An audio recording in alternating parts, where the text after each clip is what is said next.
Welcome, ladies and gentlemen, to another episode of the Fox and Burger Podcast. I'm your co-host, the Matcha Fox. And I am Burger the Bull. And for today's episode, we're going back to the heart of Asia. That's right, Taiwan. Our guest of honor today has been someone on our list for a very, very long time.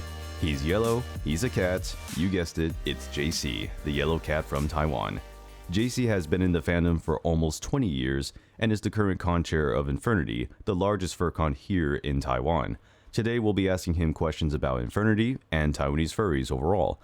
Plus, we'll get to hear some questions from you guys, the audience, as well. So, without further ado, let's give him a big meow for finally being on the pod. Meow meow. Yeah. Meow. Alright, JC, thank you so much for being on the pod. Hey, hello everyone, I'm JC. Thanks for inviting me to join your podcast, and I'm very happy to be here. Yeah, we're very happy to have you along the ride as well. I have only personally spoken with you over email and text and Telegram and all that, so it's good to finally hear your voice over Discord. Yeah, we even haven't met yet. We need to meet. Yeah, we for sure need to meet. I think I've met JC like beginning, 2018, January, New Year's Day, I think it was, as a hangout. But I think that, getting JC on the pod was something we wanted to do. And I'm glad that we're coming at a time that we've matured. We've done the pod for about a year. This is actually our first interview for 2022, technically, like recorded interview. So the honor goes to JC. So without further ado, though, JC, could you please briefly tell us what your fursona is and how you joined the fandom? Okay, so my persona is very simple. I am a completely yellow house cat. He has a bunch of hair, triangular check fur, and a bandage on his tail. He wears sunglasses all the time. And I also have a big cat version, which is like a Puma Caracal hybrid, but without sunglasses. And I have had my persona since I was very little, like 12 or 13. So I created this image not because of the furry fandom, but because I was drawing comics and doujinshis, and I need an image for myself to better represent myself in the books. And all my friends and classmates all think I'm like a cat. So this cat image just came out. I don't even know why he's yellow, but he's just like that. Well, however, I gave him sunglasses because I don't know what kind of eyes I should give him. So I thought, why not just give him sunglasses and make him look cooler? I agree, it does look cool. Oh, yeah. So there's no story or any background for him. He's just me and has been with me for over 20 years. So I don't want to change him. I know some people change their personas from time to time, but my yellow cat is just all the same. Then how did I join the fandom? Well, it was a really long time ago. I have loved animals and animal characters since I was a kid. Regarding enjoying the fandom, I think that was back in the early 2000s. We didn't have any furry fandom-like thing in Taiwan. So I joined the Lion King fan artist community through the internet. And I met many artists from all over the world. Some are furry artists too, and they brought me to other forums and art websites. Then I met more furry artists, and we did art trade and chat a bit on those forums. I didn't realize I joined the fandom, but I think that's how everything started. I will say that loving animals and have a zeal to draw them is my nature. And I always want to be an animal, no matter if it's a dog or a cat or a tiger. If you think that's a furry, then I can say that I was born as a furry. I just didn't know that when I met those artists. I only know that I finally found a group of people that have the same interests as me. So I only know that I love to meet and communicate with them. And after so many years passed, now I will say, yeah, I'm definitely a furry, but I can tell when I know this fact. I think that's interesting because I remember our interview with Kofu. His first introduction with the fandom was also with the Lion King and the Lion King community before he went into the furry fandom proper. Yeah, I know Kofu also because of the Lion King. Oh wow, full circle. Should have had him on the show. Well, in this episode. Who's your favorite character from the Lion King? I'm kind of curious. Oh, Kofu. Not that Kofu. It's that darkest lion in the second movie. Well, it was the 2000s and everyone loved their edgy characters. Yeah. So let's go ahead and move on to section 2, our guest spotlight, where we talk more about JC and Infurnity, actually. So we know that Infurnity has grown from a small one-day con with 62 attendees back in 2015, I believe it was. If we fast forward to 2019, Infurnity was a 2-day con, is that right? Yeah. With 1,204 people. And all these numbers are from WikiFur, so if I'm wrong, then blame WikiFur. But I just want to say that that's a huge growth. And we'll talk about that a little bit later about the growth. But like, I just want to know, what were some of the challenges that you faced along the way? And I know there's going to be a lot, so maybe just give us like a few. Whoa, challenges? Which part? I would say everything is a challenge. Wow. Because I think I already mentioned that in another panel that calls Ask the Conchairs. Infurnity Online's panel. Yeah, we can flash that on the screen or whatever. We'll throw it into the video description for you guys to watch. It's a really good panel. So, but I think the biggest one is, since a furry convention is a thing that I experienced in the US, not many people in Taiwan know what it is until you really attend one. So, when I said I want to run a con, not many people know what I really want to do. Even my staff members had very different ideas about the event. So to my staff, to Taiwan furries, to the hotel or the venue, I have to work very hard to let them understand what a con is. I can't just rent a hotel and ask people to come and stay 2 or more nights there. They won't get why they have to spend so much money on it.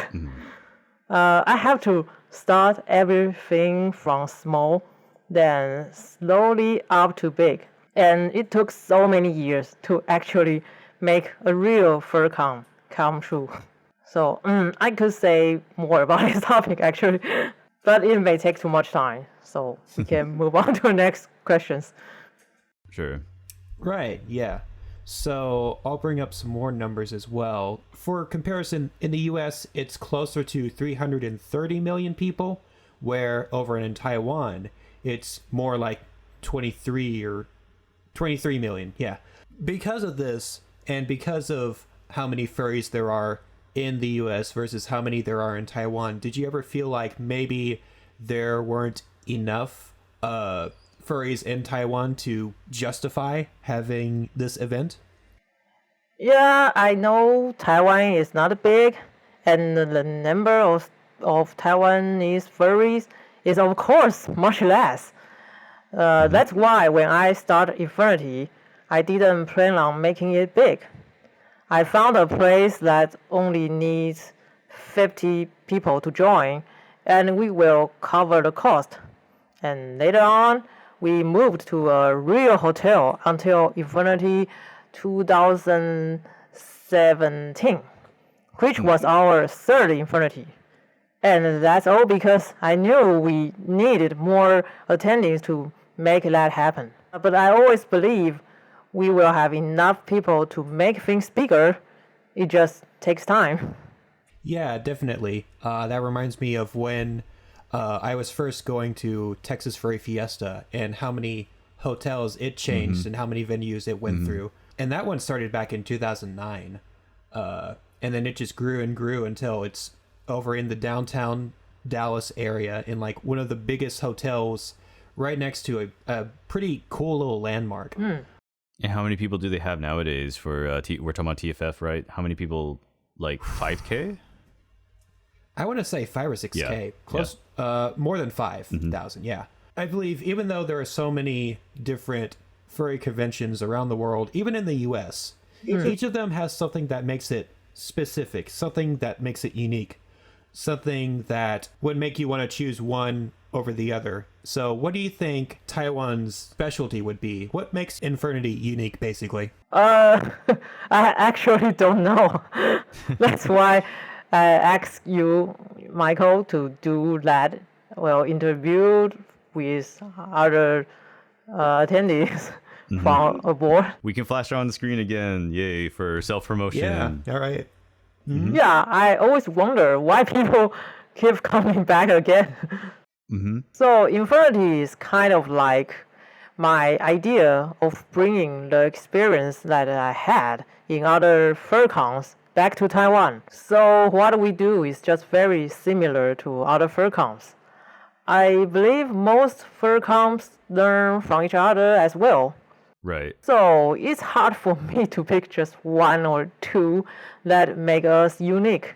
But I always saw that there are so many things that other cons did better, or so many things that we did not do well enough. And of course, I still want to make something special. It just takes time. And also, we need more staff to help. Can I ask a quick question here about staff members, actually? Like, when you first started out, like, did you feel like you guys had enough staff members / volunteers when you first started out? It's not enough. Gosh. Right. That's a problem that I think all the con chairs have. We all think we have not enough staff. We always need more people to help. Right. But so far from what I heard from others, the attendees could see our hard work for Infernity did in many places. Well, some people loved the parade, some loved the DJ night, some loved the room party, some loved the international communication, and some loved the perfect size that Infernity had, and how it's easier to meet new friends or people, which is different than at US cons, where there's too many people, so it's hard to meet new people. Yeah, absolutely. I also think maybe the country, the culture, and the local people are all very important. Sometimes we visit different cons in different countries, not just for the con, but also for traveling, enjoying their culture, and making friends there. Yeah, so maybe I missed a lot of things that you think are special. Please let me know so we can keep that and do it better. Well, I have 2 points. One is that, yes, you mentioned about, like, the attendees could see the hard work that you guys have done for the con, and I think that's true. I can feel it. I'm a foreigner. I've been going to Infurnity for ever since 2017. So, like, what, the 3+ years or whatever, and I was there at both online conventions. And as an attendee, I really feel like you guys have done such a good job with Infurnity. And I'm not just saying that because, like, we're friends and I'm trying to make you look good. Like, I really feel like you guys have worked very hard on this. I feel like you guys are very organized. And I think that a lot of people can see that. So, definitely give yourself a pat on the back for all the hard work you've done. And then the other thing that I like about you and your staff, which is actually the last thing you mentioned, is that I think you're always open to criticism, open to suggestion, like, how do we improve the con, how do we make our attendees feel better, I guess. And I think, like, that's also things that I've kind of learned in my life as well. I learned a little bit from you, and I kind of apply some of the same things that you've done for the podcast. But I don't know, like, Burger, I know you haven't been to a physical Infernity, but, like, what were your thoughts for, like, the 2 online conventions? Just from my experience, it was pretty fun. Mostly it was me watching the live streams, but like even the virtual little world that you created for the event, like I think that I didn't get the most out of it just because most of the attendees were mainly not English speakers like I was. Like maybe still only a couple of them knew English, but it was still a fun event just as something to do, to meet other furries and talk with them, have some activities, watch some cool videos. Yeah, that's what I got out of it. I'm surprised even just for the online con, you can still have fun. Yeah. I think like I definitely love both. Like I'm weird because like I actually like these kinds of, you know, online cons, and I remember I was there for Rally back in like 2020, was it?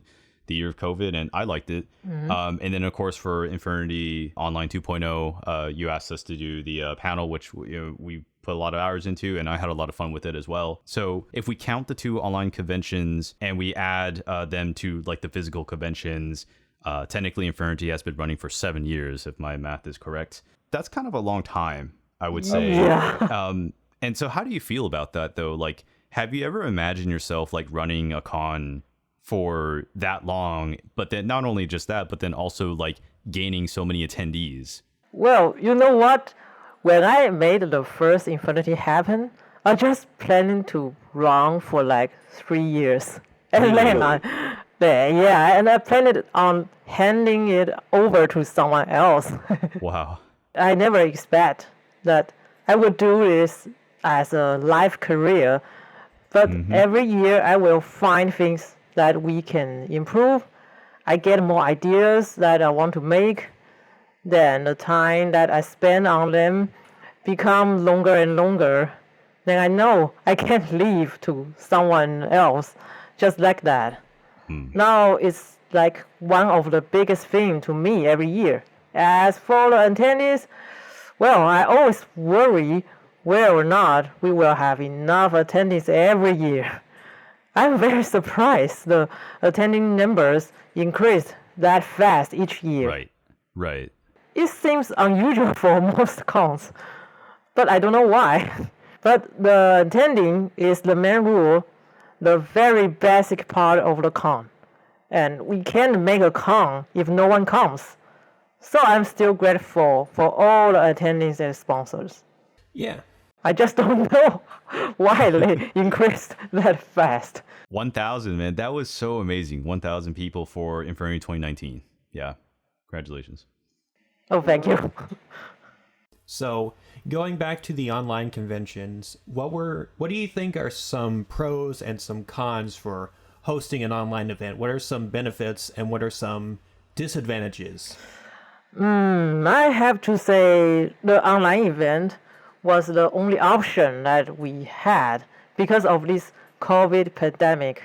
We can't say it was the best solution for all kinds of furries, but at least we can still do something. The things that we learned from the online event was all about streaming technology, VR chat world building, video editing, and website building. The good thing is that it costs less money to hold shows and panels online. However, it is still different from an in-person con. Also, the pandemic in Taiwan is not as serious like in other countries. Yeah. So there are still many small meetings that happened during these 2 years. And it's hard to ask people to stay at home and just watch those panels on their screens. Still, these 2 years were a special experience, and we will try to apply what we have learned for future events. I think Taiwan was like one of the few countries in the world that was successfully able to contain COVID. And I know other countries have done it as well, but I think Taiwan to me is like the best example. And it's funny because when I said, I'm going to go hang out with my friends, or I'm going to go to this meetup or hang out, I told some of my friends and they're like, whoa, this guy's going to a convention. Isn't there a pandemic? I'm like, look up Taiwan and look at the number of infected in Taiwan in like 2020 or 2021 before the second and third wave. And yeah, I definitely think Taiwan is very like fortunate to have not been hit hard by the pandemic. And we know that that has not been the case for other countries. Yeah, we actually still want to have in-person con that during these 2 years. Actually, is in a struggle. Didn't know if we want to make it or if we have to make an online con, considering the risk. And if there is something serious situation happen, we have to cut off everything immediately and refund attendings. So it will be a big trouble. So that's why we just say, okay, let's have an online con. No civic con this year. If I'm not mistaken, I think it was it 2021 last year where it was going to be like maybe it was going to be physical, but then I think we had the second wave, right? The second wave. It just happened in May. Yeah. That was really unfortunate, but I still think you guys did such a great job. And I mean, it gave us the opportunity to do the panel. But yeah, like it's very unfortunate. Like I know it's a little bit poor because like Burger has been living here for like over a year, but he hasn't been to Infurnity yet. So I feel bad. I'm always thinking, like, oh man, poor Burger. When every time we talk about convention stories, like he kind of doesn't know how Infernity's like. Well, yeah, we hope we will have one this year. So I want to move on and kind of wrap up the section here about Infurnity. Kind of a question talking more about the future, I guess. And again, you don't have to tell us too much if it's too private. But I guess we just kind of wanted to know, like, what's like the next goal for Infurnity? The history of furries in Taiwan is not like in the US or Europe.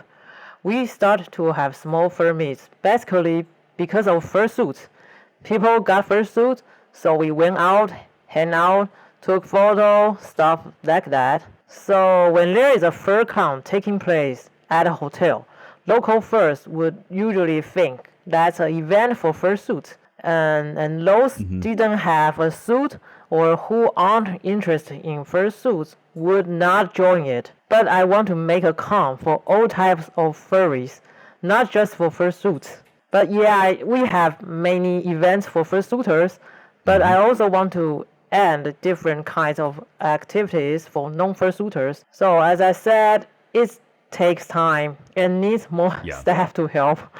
But that's our goal, trying to make a con for all types of furries to enjoy. That's always a good, noble cause. I think that's something that every convention tries to balance out as well, because when I chatted with a few staff members from Furry Fiesta, actually, during or after the convention, some of them mentioned how either at Texas Furry Fiesta or at different conventions, there would be like one or two staff members who was just like, you know what? I hate fursuits. I hate them. Don't want anything to do with them. But they were still on staff, and they like were able to work out with the rest of the convention to have like fursuiters having their own section, and here's one for the artists, here's one for musicians and the little concert thing, all sorts of stuff for different niches within the furry fandom. Yeah, I hope we could be like that in the future. I think you guys have done such a great job so far. I mean, you know me, I'm probably always going to say stuff like that, but I really do mean it this time, where I think you guys have worked really hard. And thank you so much for telling us a lot about Infurnity. And again, I want to remind you guys that JC did have a panel for Infurnity Online 2.0 about Ask the Con Chairs. So if you want to know more about Infurnity, please go over to, I think that's on the Infurnity official YouTube. Is that right, JC? Yeah, search Ask the Con Chairs and Infurnity at YouTube, and you will find it. Awesome. I think that was a really good interview as well. Hope to see all of you guys, you, Burger, and everyone at Infurnity. If it does happen this year, fingers crossed, please. You can't see me right now, but I've got my fingers crossed. So, all right. Thank you so much. Let's move on to our next section, which is one of my personal favorites, comparing and contrasting fandoms. This is where we talk more about the fandom itself. And since you are Taiwanese, we like to talk about Taiwanese furries. How would you describe Taiwanese furries like overall? Do you think they're shy, talkative, or what are your thoughts? I think these questions is like how to describe Taiwanese people in general. I think personality is always case by case. I wouldn't say Taiwan furries are all shy or talkative, but if you compare with other countries, I guess we are more open to accepting different cultures and willing to communicate with foreigners and being friendly. Furries or normal people are just the same, in my opinion.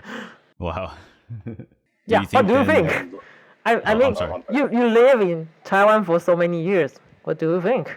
What do I think? Yeah.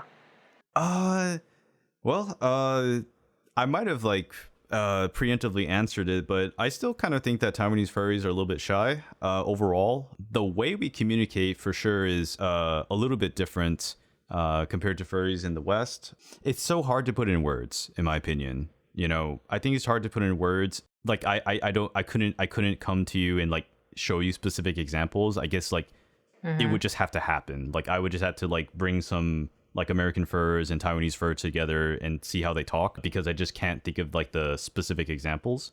But I think they're very friendly though. I think Taiwanese furs are very friendly. I think you're definitely right about like accepting different cultures. I think also there's like a willingness to talk to foreigners. I mean, you talk to me, right? You talk to me. You're on the show technically for foreigners, non-Taiwanese, and I think that's my response. I think that probably segues into my next question, though, which I was kind of preempting a little bit, and that is like, do you think that culture then has an effect on how Taiwanese furries act?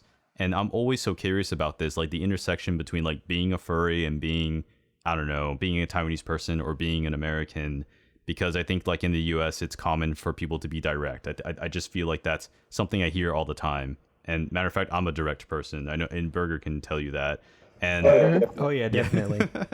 and like, I guess like that's my question. Like, do you think, what about Taiwan? Do you think that Taiwanese culture affects how you are as a furry?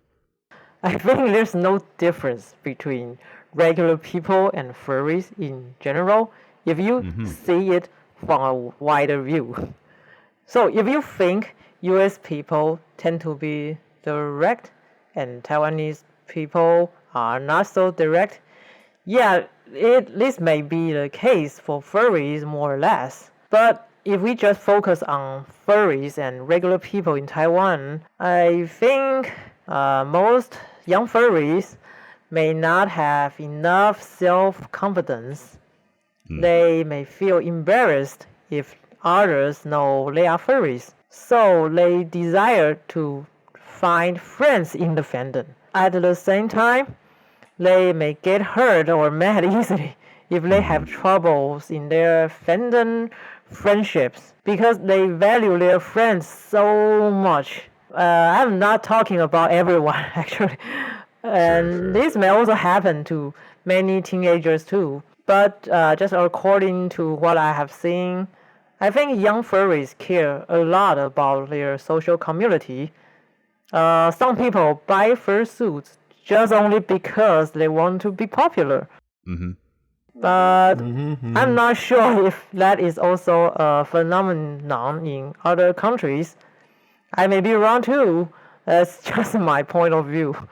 Oh, it's definitely in other countries. Like, there are definitely times where I've seen in the YouTube comments of some furry YouTubers, like you have your Majira, your Beta Eta Delotas, whoever, and there will be some little younger furry, maybe not even 13 or 12, and they're just like, oh man, I just want to be like that. I want to have my fursuit too. I want to be so popular and everyone love me and not like those mean boys at school, Jacob. So it's not just having Taiwan, okay. Now, before we started the podcast, you mentioned that you've gone to some conventions outside of Taiwan as well. You went to Anthrocon, mainly. Yeah. So what you've seen from Anthrocon, from Infurnity, from other communities where furries live, what do you think would be a main difference between, say, American furries?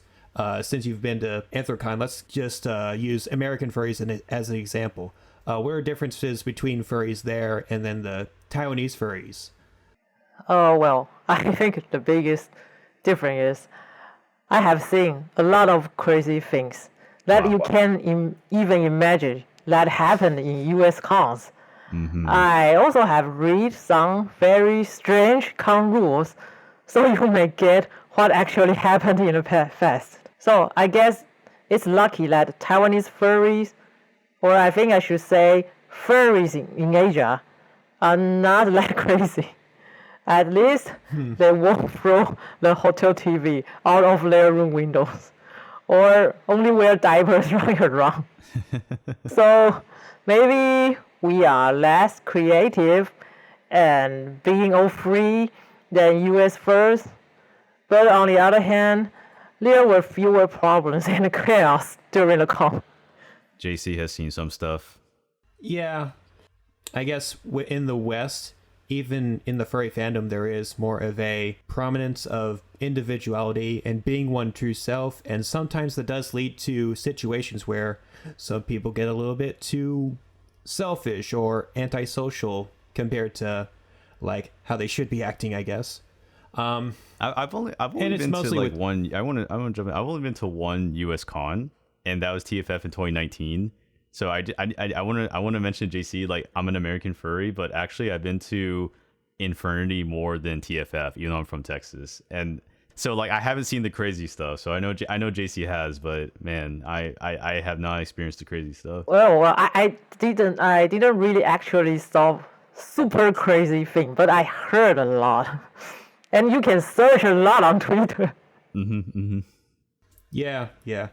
I personally haven't seen super crazy stuff like right before my eyes either, but I have heard things. Let's focus more on other communities in the furry fandom. So you've also been to places like Japan and over to Europe for Eurofurence, I believe. Yeah. So comparing that to Taiwan, do you think Taiwan furries are more influenced by the Japanese furry fandoms or more by the Western fandoms in US, Europe, and where exactly can you see those influences that the Taiwan furries have latched onto? I think we are more influenced more by Japan. But not all of us. For me, I'm more influenced by the West more. Yay. So I think the big reason is because of anime, manga, and doujinshi culture. It's also influenced the US this past 10 years too, you know. You can see the influence of Japanese cultures from all over the stuff around us, like food, shops, items we use, the catch-up phrase that we say. About the furry side, the art style, fursuit making style, and even the idea of fursuiting have all been influenced by the Japanese a lot. For example, fursuiting is more like being yourself in the West, but in Japan, it's more like being another character who is very different from you. Some people have many fursuit characters and treat them like their children, not themselves. Well, but there are always different cases. So I'm just talking about in normal cases. All right, yeah, that's very interesting with that sort of distinction there. I'm not sure how I fit along there because I feel like I have some characters or OCs that are just different characters that I like and that I would want to be more like, rather than Burger, which is just myself as a furry, as it ended up being. It wasn't always a bull. I had other characters that I just sort of represented myself in the fandom. One was like a rabbit, one was a reindeer, but right now it's a bull. So I'm not sure if that is what I'm going to be sticking with because, well, I'll stick with it as long as I can because I do really like Burger. I really like the additions I've given to him, the little ukulele that I have him play whenever I'm fursuiting around. I'm just Michael the Matcha Fox. So I think it's not all. So I said it's not all the case. It's just no more cases. We actually have a few extra questions from our viewers. So first one comes from Ray Ting, a previous guest on the podcast. His question is, the Taiwanese furry community's attention in like the West furry community, it seems to be in recent years with the rise in Infurnity, basically. So various suit makers and artists as well have been more prominent to Western furries as well.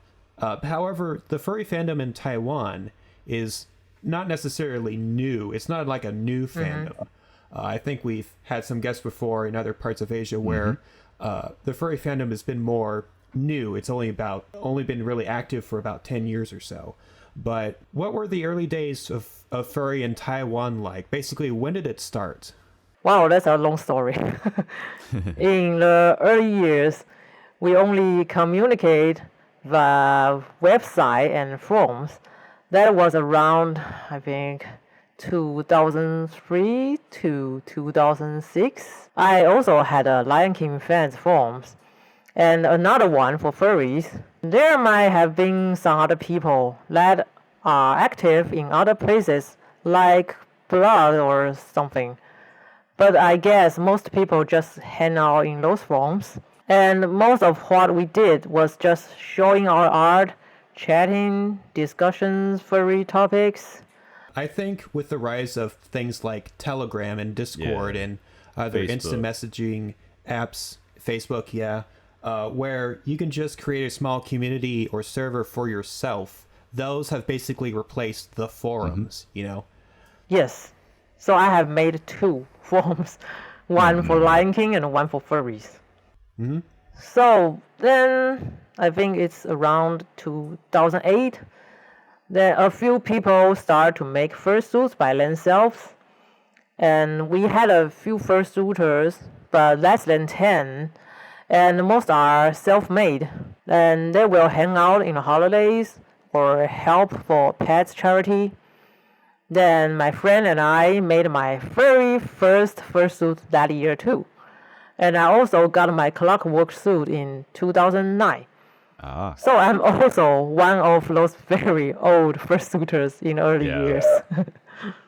Yeah, that's the Clockwork Creatures, right? Yes. Oh, I love their fursuits. I love the realistic style and all that. I could never afford one, but I do like looking at them. Yeah, so I'm so lucky to got their fursuit, and that's why I went to Infocon in next year, which is 2010. Then there are some important people who do things to help the community grow. I'm not the only one to push all this process. Like our very first fursuiter who went to Japan and introduced the fursuiting culture to us. Like Sylvan and Takemoto are the 2 of the first artists that print and sell furry products in the Dongjinshi comic event. I didn't know that. I thought that was really cool. Sylvan and Takemoto, I didn't know that at all. His studio is just reached to 10 years, actually.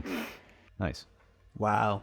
Yeah, there were some people, not just me, who built the forums for people to hang out, and some people organize meetings or activities during the early years.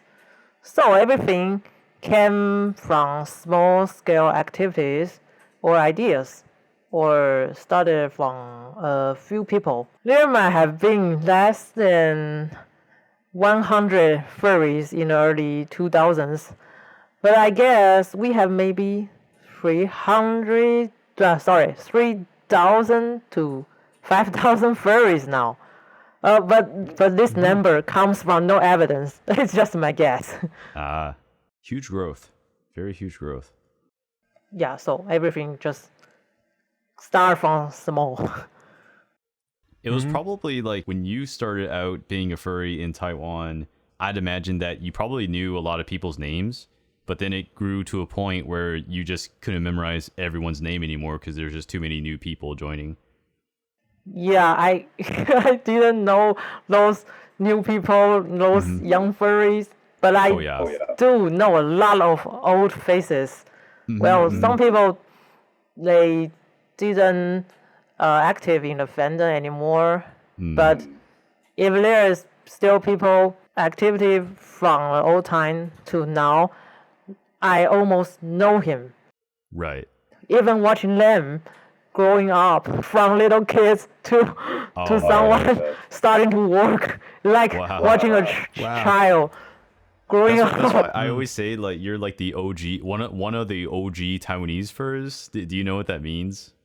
OG? It means original gangster, but here it just means someone who's been in the fandom for a long time. I always tell people, I think JC is an OG Taiwanese fur. Yeah, I think you know a lot of the old faces around. Like Yeah, I'm Tofu. so old. 没关系的.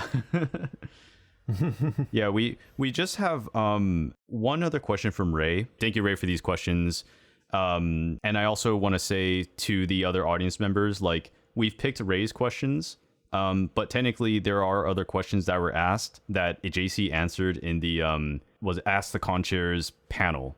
So, you know, those questions were answered, so just go to that video if you want to Yeah, please know more watch about it. JC. Yes, please. It's good. Yeah, like I love it. You've done a lot of things both in and for the furry community, digital and physical art, events, translating, etc. What prompted your journey through these different things? Filling needs you see in the Taiwanese furry community, changing interests over time, etc. And that's his question.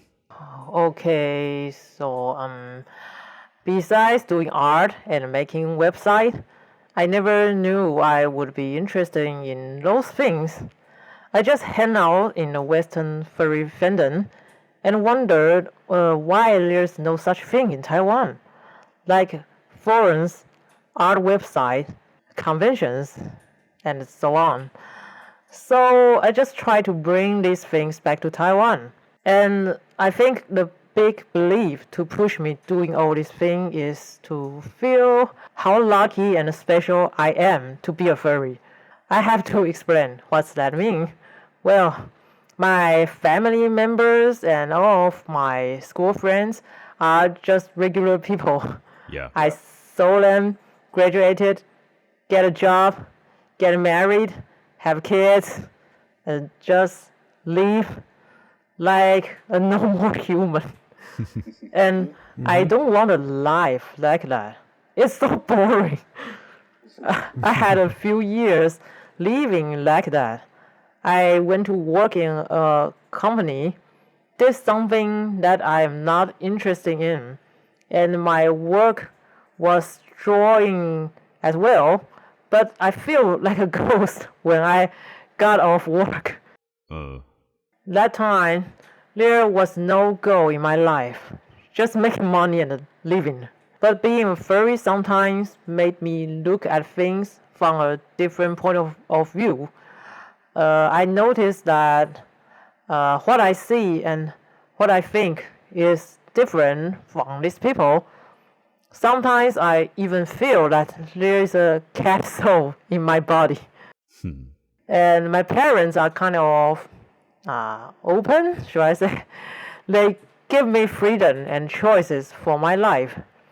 So I decided to do what I really want to do. And I actually have the ability to live without following the regular path, and I really appreciate it. I also remind myself this. This is a life that I want to live. My life was recreated from the furry fandom. Wow. And that keeps giving me the motivation to do things in the fandom. No matter if it's about art or events or anything. So, being furry could change your way of seeing your life. For me, it's not just a hobby, but more like to love who you are and live out your true self. That was beautiful. That's beautiful. That was really beautiful. Oh, Yeah. really? Thanks. I'm crying right now. You can't see, but I'm crying. Well, it's just And my experience. I mean, yeah, that was well said. I think that's a really good goal to have as a furry, is to live out your true self and all that. But right now we need to wrap things up, unfortunately. So just before we go, can you give us a social media shout out? Oh, okay. So you can find my Twitter at JCDUMP. JCDUMP. So, and my Facebook is JC Stump, but I don't use it a lot. And also you can always reach me via my email, jcintw@gmail.com. Awesome. All right, good. Yeah. So we definitely learned a lot about Infurnity and Taiwanese furries in this fandom. We learned about its origins and how it started out as just a group of nerds on the internet, on fan forums and all that. We learned about its influence from Japan and some from the West as well. And we learned about how, even though it's a different country, that there are still some things that are the same with the Eastern and the furry fandoms in the West as well. But I believe that is all for this interview. Once again, thank you so much for taking time out of your day to join us for this podcast. Thank you, JC. Thank you so much. Like you're technically our first guest for 2022. I just want to give you that honor again. Thank you so much. Thank you for your hard work. I really hope we can meet like before it's too late, like before Infernity, and maybe just have, I don't know, either lunch or dinner together. I would love to meet up with you again. No problem. Just Yeah, we have like 8 months. yeah, No pressure. just find a time. Sure. But yeah, this has been the Fox and Burger podcast. Thank you everyone for listening. This has been Burger. And I'm Michael, the Matcha Fox. And we will see you in the next episode. Goodbye, everyone. Bye bye. Bye bye. 再见。